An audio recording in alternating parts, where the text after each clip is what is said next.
तो बेटा एक नए चैप्टर में आपका स्वागत है। ये चैप्टर आपका निर्देशन है, यानी आपका डायरेक्टिंग की हम बात करने वाले हैं। पार्ट नंबर 1 हमारा ये है, ठीक है। निर्देशन यानी डायरेक्टिंग। हमने मैक्सिमम बहुत सारा पोर्शन हमने खत्म कर लिया है, ठीक है ना। और अब हम निर्देशन की ओर है, जो कि हमारा एक और बड़ा चैप्टर है। ऐसा नहीं छोटा चैप्टर है, बड़ा चैप्टर है और काफी ज्यादा इंपॉर्टेंट भी है। और जैसे और चैप्टर्स हैं आपके, जैसे संगठन वाला चैप्टर आपका काफी इंपॉर्टेंट है, तो ये भी काफी इंपॉर्टेंट माना जाता है। स्टाफिंग वाला ज्यादा इंपॉर्टेंट नहीं है, बट वो क्या है, इतना है कि आपको गो थ्रू करके चलना है कि क्वेश्चन तो आएगा ही आएगा उसमें से भी, मगर ठीक है ना। बट उसमें कंटेंट इस तरह का है कि ज्यादा क्वेश्चन हर जगह से नहीं बनेगा, कुछ इंपॉर्टेंट पॉइंट से वहीं से क्वेश्चन बन सकता है उस वाले में। बट ये कुछ ऐसे चैप्टर होते हैं जैसे संगठन हो गया, ये वाला हो गया, इसका हर एक पोर्शन बहुत इंपॉर्टेंट होता है। तो ये हम यहाँ पे पढ़ने वाले निर्देशन यानी डायरेक्टिंग, और फटाफट से इसे खत्म कर लेते हैं। तो सबसे पहले डेफिनेशन, निर्देशन होता क्या, तो मैंने कहा निर्देशन से अभिप्राय संगठन में मानव संसाधन को निर्देश देना, यानी उनको आप डायरेक्शन दिखा रहे हो, निर्देश दे रहे हो, ठीक है ना। तो उसने बोला निर्देशन से अभिप्राय संगठन में यानी ऑर्गेनाइजेशन में मानव संसाधन को निर्देश देना। क्या देना? मानव संसाधन को निर्देश देना, यानी उनको इंस्ट्रक्शन देना, ठीक है ना, एक तरह से गाइड करना।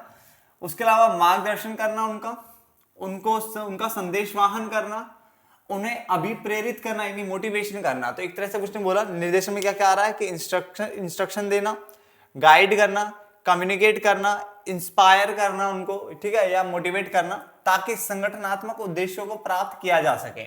तो निर्देशन क्या है? निर्देशन यानी डायरेक्टिंग। डायरेक्टिंग से अभिप्राय संगठन में मानव संसाधनों को निर्देश देना, उनका मार्गदर्शन करना, उनका संदेश वाहन करना, मतलब कम्युनिकेशन टाइप का कम्युनिकेट करना, उन्हें अभिप्रेरित करना, ठीक है ना, ताकि संगठनात्मक उद्देश्यों को प्राप्त किया जा सके। निर्देशन की विशेषताएं क्या है? तो निर्देशन की विशेषताओं की अगर हम बात करें तो निर्देशन प्रबंध का एक कार्य है। ये तो आपको पता ही है, मैंने कहा था जब भी किसी भी फंक्शन के अंदर से क्वेश्चन आएगा तो ये पहला पॉइंट आप सिंपल सा लिख सकते हो कि ये प्रबंध का क्या होता है, एक कार्य होता है। ये प्रबंध के प्रत्येक स्तर पर होता है। निर्देशन जो है प्रबंध के प्रत्येक स्तर पर होता है। इसका प्रवाह जो होता है वो ऊपर से नीचे की ओर होता है। नहीं, हमेशा देखो ना, जब भी आप मार्गदर्शन करोगे या गाइड करोगे तो ऊपर से नीचे वालों का करोगे ना, तो ऊपर से नीचे की ओर होता है। ये निरंतर चलने वाली प्रक्रिया है बेटा, निरंतर चलने वाली क्या है, प्रक्रिया है। और ये गतिशीलता क्या करता है, प्रदान करता है बेटा। क्या करता है? गतिशीलता प्रदान करता है। तो निर्देशन जो है प्रबंध का एक कार्य है। निर्देशन प्रबंध के प्रत्येक स्तर पर होता है। क्या होता है? प्रबंध के प्रत्येक स्तर पर होता है। निर्देशन का जो प्रवाह होता है वो ऊपर से नीचे की ओर होता है। निर्देशन एक निरंतर चलने वाली प्रक्रिया है। और निर्देशन जो है गतिशीलता प्रदान करता है। क्या करता है? गतिशीलता प्रदान करता है। यानी जो डायरेक्टिंग है वो इनिशिएट करता है एक्शन, यानी एक्शन की शुरुआत करता है, एक तरह से गतिशीलता प्रदान करता है। क्लियर?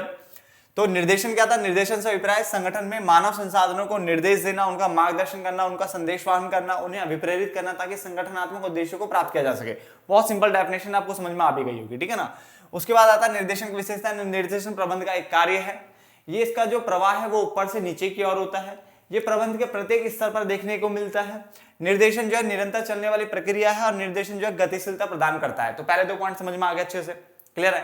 आपका अगला जो पेपर बेटा जो कल है, ठीक है, वो अकाउंट्स का है, अच्छे से देना उस पेपर को, ठीक है। देन बिजनेस का आ जाएगा उसके बाद। निर्देशन का महत्व क्या है? निर्देशन गतिशीलता प्रदान करता है बेटा, सेम वही पॉइंट है। निर्देशन जो है वो इनिशिएट करता है एक्शन को, मतलब गतिशीलता प्रदान करता है। उसके अलावा निर्देशन संगठनात्मक उद्देश्यों को प्राप्त करने में सहायक है। क्या? संगठनात्मक उद्देश्यों को प्राप्त करने में सहायक है। बेसिक से पॉइंट से बिल्कुल, ठीक है। यह संगठन में संतुलन स्थापित करने में सहायक है। तो निर्देशन क्या करता है? गतिशीलता प्रदान करता है, संगठनात्मक उद्देश्यों को प्राप्त करने में सहायक है। तो आप किसी में भी लिखते हो, हर कोई संगठनात्मक उद्देश्य प्राप्त करने में क्या है? सहायक है। हर कोई संगठनात्मक उद्देश्यों को प्राप्त करने में सहायक है। यह संगठन में संतुलन स्थापित करने में सहायक है। यह परिवर्तनों को लागू करना संभव बनाता है, यानी जो भी परिवर्तन होंगे उनको क्या लागू करना यहाँ पे संभव बनाता है। उसके अलावा ये अभिप्रेरणा यानी मोटिवेशन का एक माध्यम है। अभिप्रेरणा का क्या? एक माध्यम है। और ये समन्वय यानी कोऑर्डिनेशन स्थापित करने में भी क्या होता है? सहायक होता है। तो निर्देशन गतिशीलता प्रदान करता है। निर्देशन उद्देश्यों को प्राप्त करने में सहायक है। ये संगठन में संतुलन स्थापित करने में सहायक है। परिवर्तन जितने भी होते हैं उनको लागू करने में सहायक है, उनको संभव बनाता है, परिवर्तन को लागू करना संभव बनाता है। यह अभिप्रेरणा का एक माध्यम है मोटिवेशन का, और यह समन्वय स्थापित करने में भी क्या है? सहायक है। तो बहुत बेसिक सा चीजें थी, फटाफट से नोट डाउन कर लीजिए इनको भी, ठीक है। अरे प्यारे से नोट्स बनाओ बिजनेस के, ताकि ना फटाफट से कॉपी में आ जाएंगे तो जल्दी याद हो जाएंगे बेटा सब चीज। फटाफट से नोट डाउन कर लो नहीं। अब आगे देखिए बच्चा, आगे हमारे पास है निर्देशन के जो तत्व होते हैं वो कितने होते हैं, तो आपके पास 4 तत्व हैं निर्देशन के, ठीक है ना। पहला है अभिप्रेरणा, जो कि एक सेपरेट कॉन्सेप्ट है जो कि हमें पढ़ना है। उसके बाद नेतृत्व यानी लीडरशिप होती है, आप चाहे इंग्लिश में लिख सकते हो, अभिप्रेरणा यानी मोटिवेशन, नेतृत्व यानी लीडरशिप, संदेशवाहन यानी आपका जो हो गया वो है कम्युनिकेशन, संदेशवाहन मतलब क्या हो गया आपका, कम्युनिकेशन हो गया आपका, ठीक है ना। और लास्ट आपका है पर्यवेक्षण है यानी सुपरविजन, पर्यवेक्षण मतलब सुपरविजन।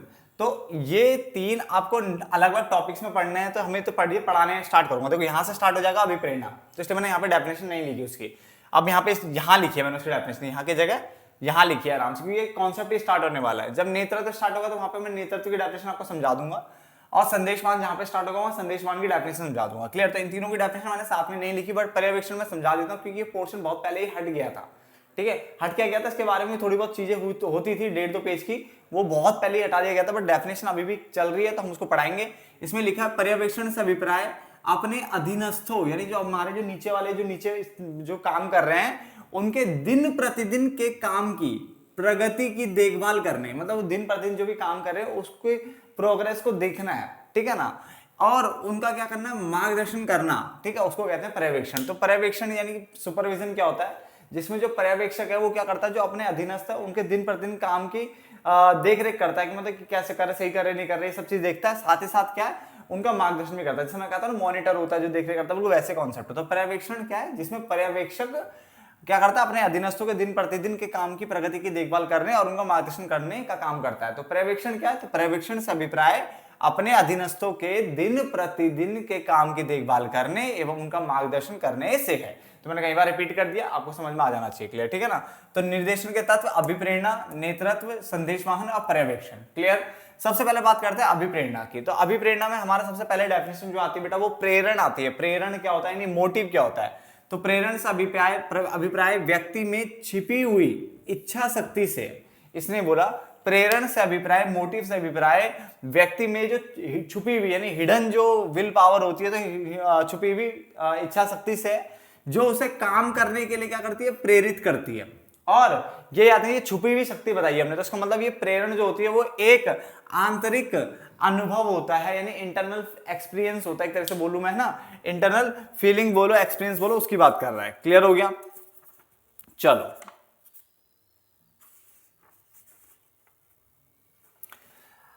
तो प्रेरण से अभिप्राय व्यक्ति में छिपी हुई इच्छा शक्ति से जो उसे काम करने के लिए प्रेरित करती है, और प्रेरण जो है एक आंतरिक अनुभव है। दूसरी डेफिनेशन आपकी आती है अभिप्रेरणा, यानी मोटिवेशन क्या होता है। तो अभिप्रेरणा से अभिप्राय उस प्रक्रिया से है जो वांछित उद्देश्य प्राप्ति हेतु, यानी जो भी आपका उद्देश्य उसको प्राप्त करने के लिए लोगों में उत्तेजना पैदा करती है। लोगों में क्या करती है, उत्तेजना पैदा करती है। क्लियर हो गया? तो पहला हमने क्या बोला, निर्देशन के तत्व अभिप्रेरणा, नेतृत्व, संदेशवान, पर्यवेक्षण होता है। पर्यवेक्षण में मैंने कहा पर्यवेक्षण से अभिप्राय अपने अधीनस्थों जो नीचे वाले बंदे हैं उनके दिन प्रतिदिन के काम की प्रगति की देखभाल करने एवं उनका मार्गदर्शन करने से है। फिर मैंने प्रेरण बताया, प्रेरण मतलब होता है जो किसी भी व्यक्ति के अंदर जो छुपी हुई इच्छा शक्ति होती है उसे प्रेरण कहता है, जो उसे काम करने के लिए प्रेरित करती है, और ये उसका आंतरिक क्या होता है, अनुभव होता है। उसके अलावा अभिप्रेरणा मैंने कहा अभिप्रेरणा से अभिप्राय उस प्रक्रिया से है जो वांछित उद्देश्य प्राप्ति हेतु, यानी वांछित उद्देश्य यानी जो मेरा उद्देश्य उसको प्राप्त करना है, तो उसके लिए लोगों में उत्तेजना पैदा करना ही क्या कहलाता है, अभिप्रेरणा कहलाता है। देन अभिप्रेरक क्या होता है, यानी मोटिवेटर्स क्या होता है। तो अभिप्रेरक से अभिप्राय उस विधि से जो लोगों को अभिप्रेरित करने, यानी किसको, लोगों को अभिप्रेरित करने के लिए प्रयोग में लाई जाती है, यानी लोगों को अभिप्रेरित करने के लिए जो विधि प्रयोग में लाई जाती है उसे अभिप्रेरक कहते हैं। जैसे बोनस, सेवा सुरक्षा आदि, यानी जॉब सिक्योरिटी आदि। तो जैसे मैं तुम्हें बोनस दूंगा और तुम और अच्छे से काम करोगे, तो ये बोनस जो है ना एक तरह से लालच है, एक तरह से आपका अभिप्रेरक है, मोटिवेटर्स है, ठीक है, ये मोटिवेट कर रहा है आपको। तो बोनस मोटिवेटर हो गया, सेवा सुरक्षा यानी जॉब सिक्योरिटी मोटिवेटर हो गया। तो मोटिवेटर कौन है, एक ऐसी विधि है जो लोगों को अभिप्रेरित करने के लिए प्रयोग में लाई जाती है, जैसे बोनस, सेवा सुरक्षा आदि। क्लियर है? इसके अलावा बेटा आपसे ना एक चीज और पूछी जाती है जो मैं आपको ओरली बता देता हूँ। आपसे कई बार पूछा जाता है कि फायर बटर फ्लेम रिलेशनशिप क्या होता है, आग में घी डालना, ऐसा कोई कॉन्सेप्ट आता है कि आग में घी डालने का मतलब क्या होता है। तो यहाँ पे बच्चे इसका मतलब ये समझना कि इसको इस तरह से डिफाइन किया जाता है कि जैसे हम जानते हैं कि जैसे हम आग में घी डालते हैं तो आग की जो लपटें हैं वो और ज्यादा बढ़ जाती है, ठीक है ना, आग और भयानक रूप ले लेती है, यही होता है ना। इसी प्रकार से जो हमारे कर्मचारी है उसमें क्या है, जो मैनेजर टाइप के लोग होते हैं ना, वो क्या करते हैं, जो कर्मचारियों के अंदर ना अभिप्रेरणा नहीं मोटिवेशन नाम का घी डालते हैं।